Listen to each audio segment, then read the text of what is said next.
Hi, this is Dr. Gregory Sadler.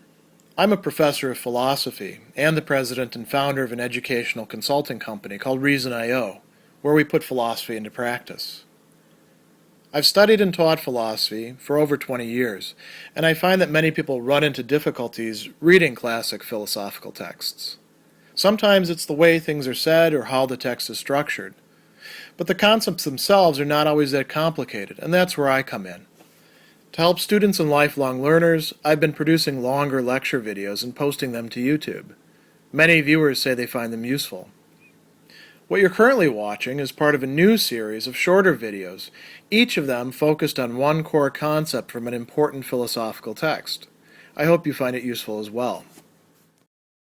Near the end of the first part of his work, Ressentiment, Max Scheler is going to raise a new part of the inquiry saying, thus far about ressentiment itself, we've described ressentiment, we've analyzed it. Now, let's see what knowing this can contribute to our understanding of certain individual and historical moral judgments and entire moral systems. So we really have three different things going on there. Individual moral judgments, historical moral judgments, entire moral systems, which could be philosophies, or as well as, we could talk about the morality of this group here, or these people here, or this entire civilization. And he says that it goes without saying genuine moral value judgments are never based on ressentiment. So ressentiment is always kind of an aberration, a deviation. To use another word, perversion, as he's going to call it later on with respect to value.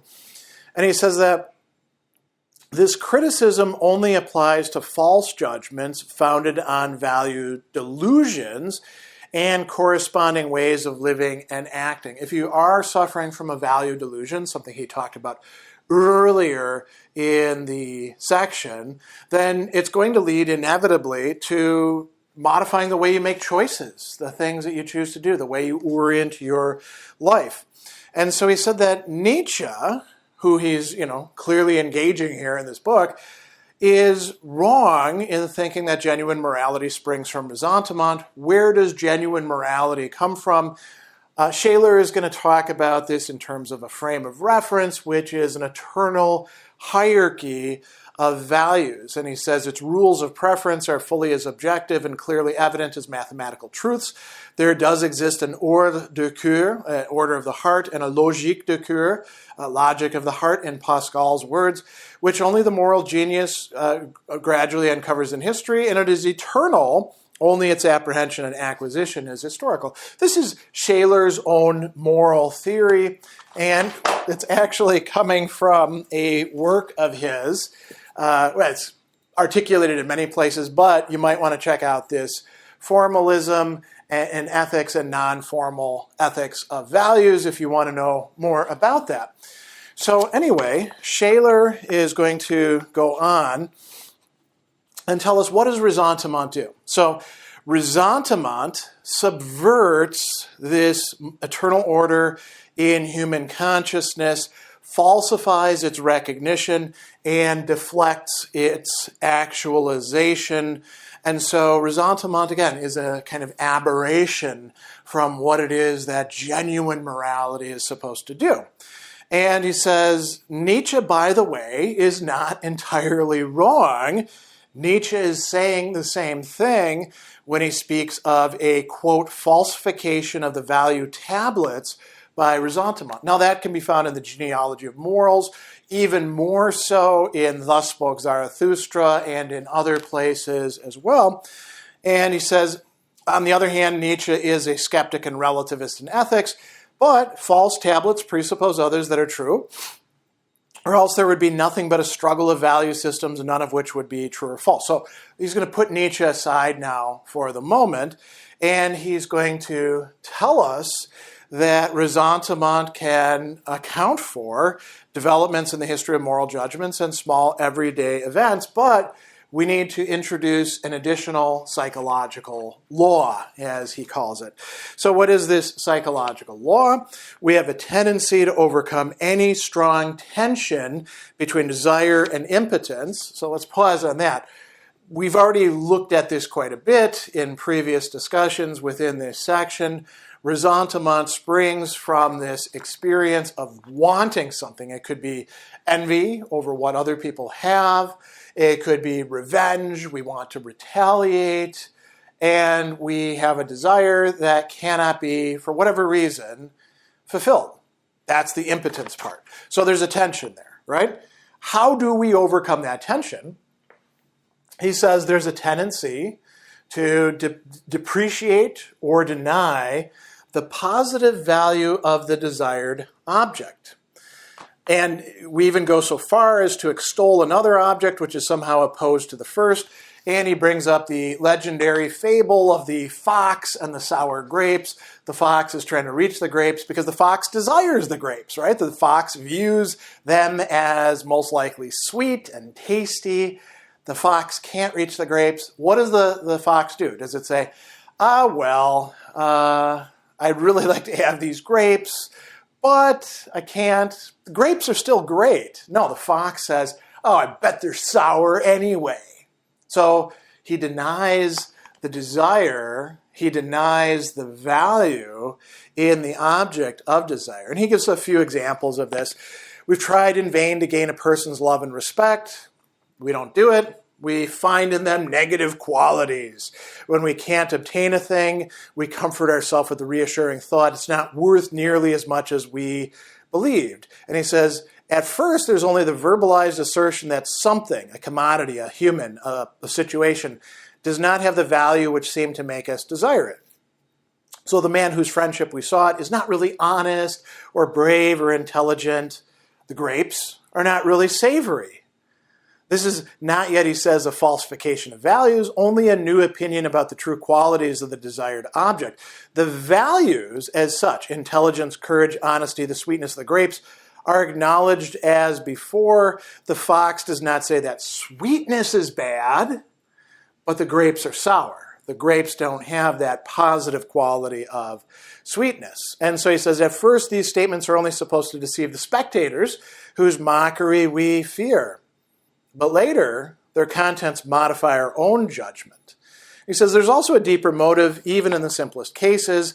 The negativistic statement relieves the tension between desire and impotence and reduces our depression. Our desire now seems unmotivated, it weakens, and the tension decreases. And our vital energy and feeling of power rises by several degrees, though on an illusory basis. So basically, following out this procedure makes us feel better, temporarily, in a kind of illusory way.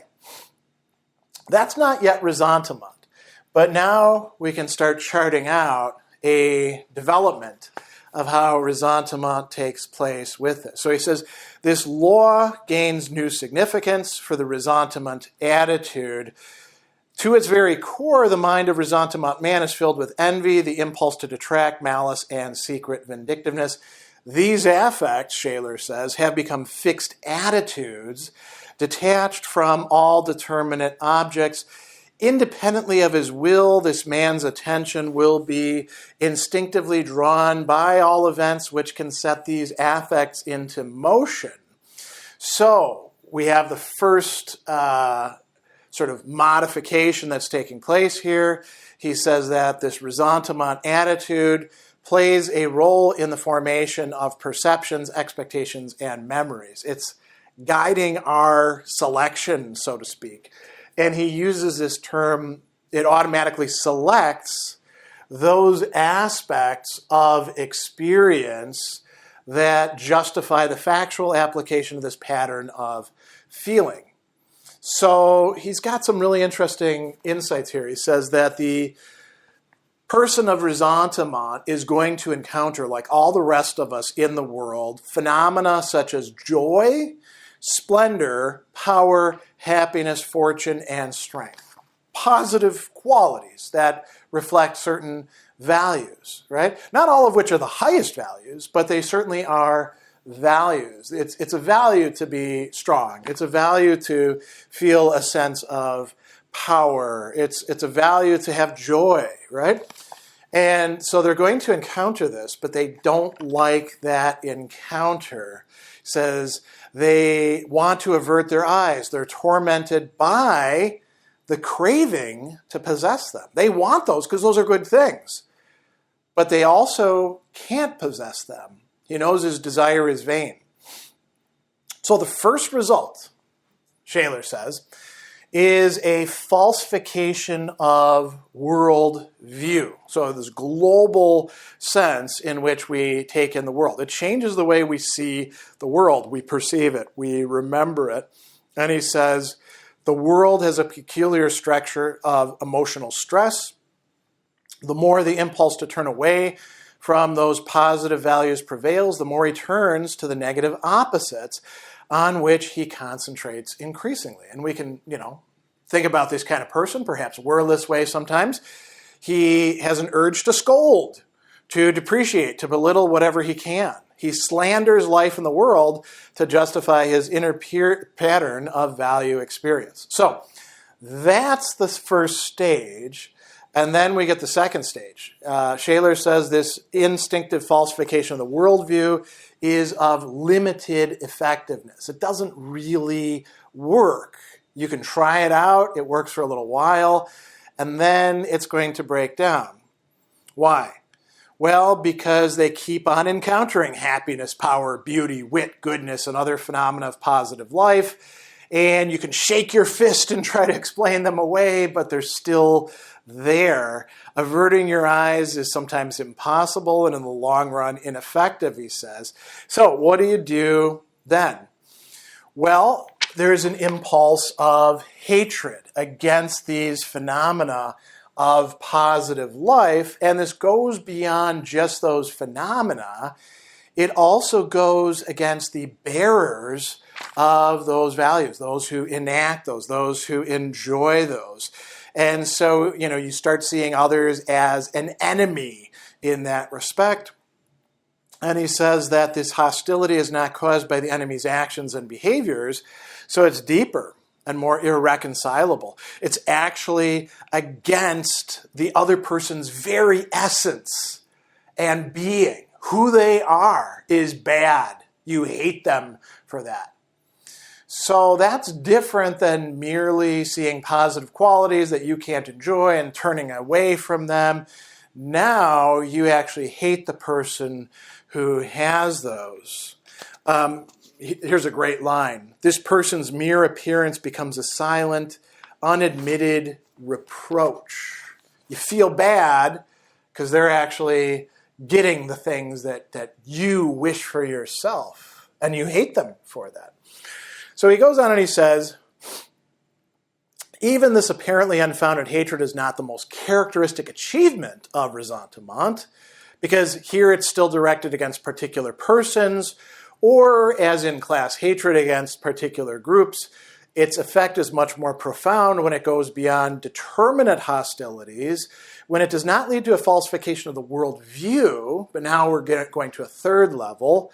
It perverts the sense of values itself. And he says, so he brings up Nietzsche again, what Nietzsche calls the falsification of the tablets of value is built on this foundation. So what is this? Nietzsche talked about, a transformation or a Umwertung, transvaluation of values. Scheler is saying, yeah, that's exactly what we're talking about here in Ressentiment. So he says, in this new phase, the person is, doing something different. He no longer turns away from the positive values, nor does he wish to destroy the men and things endowed with them. Now the values themselves are inverted. And this allows them to move beyond that feeling of hatred, outright hatred, right? Because now they can feel something different. Pity.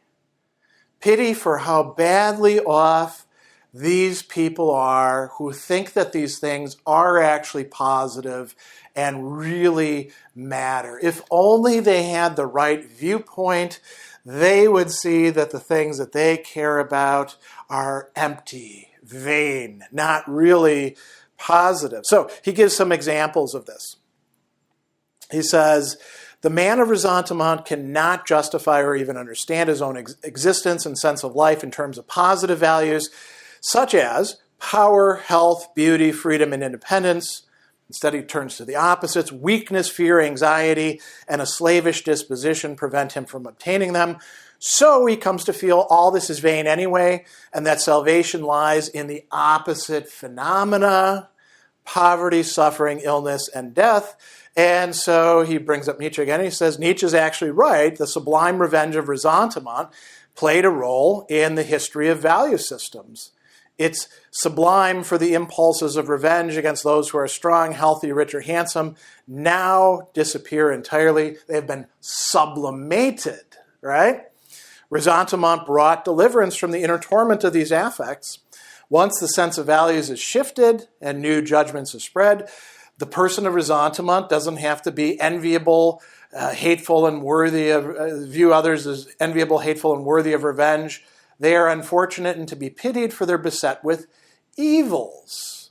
So this is going to lead to a reversal of values, not just of the objects of values, an entire reversal of values.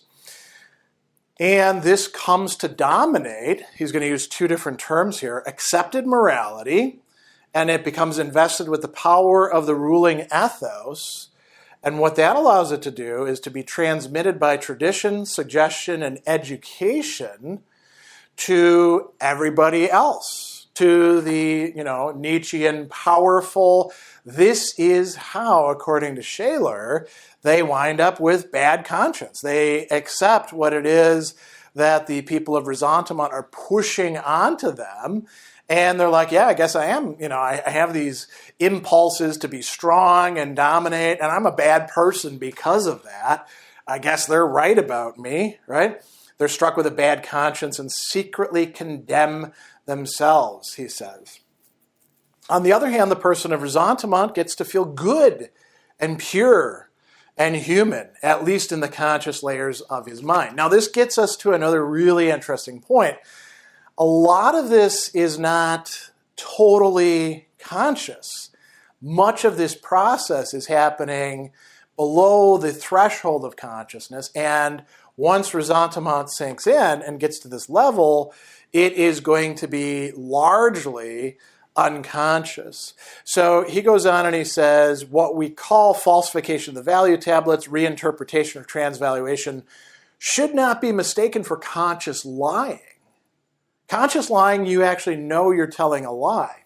Lots of people live a lie about themselves without realizing that they are caught within a lie. He says it goes beyond the sphere of judging. It is not that the positive value is felt as such and it's merely declared to be bad.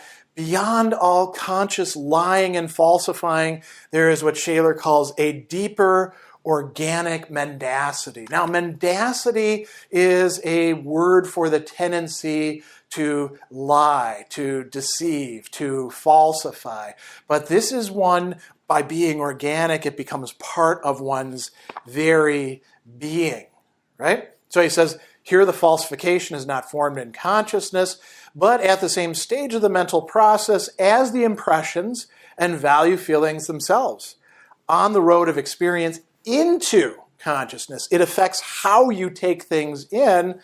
And he says there is organic mendacity when a person's mind admits only those impressions which serve their interest or instinctive attitude. So if you're driven by ressentiment, and notice that it's possible to have organic mendacity in other respects, but it's really characteristic of this final stage of ressentiment, where it becomes part of an individual's mindset as well as of the entire morality of a society.